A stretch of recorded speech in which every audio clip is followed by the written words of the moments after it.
ادبی لطیفے سلسلہ نمبر 14۔ لطیفے گفتگو کا حسن ہوتے ہیں۔ ایک مرتبہ ایک شخص خلیفہ ہارون رشید کے پاس آیا اور اس سے کہا، مجھے حج پر جانا ہے، میری امداد کریں۔ خلیفہ نے کہا، دیکھو بھائی، اگر تم صاحب نصاب ہو تو ضرور حج کرو، ورنہ حج کیوں کرتے ہو؟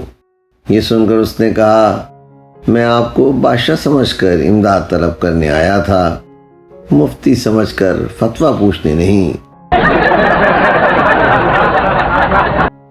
آواز و پیشکش سراج الدین۔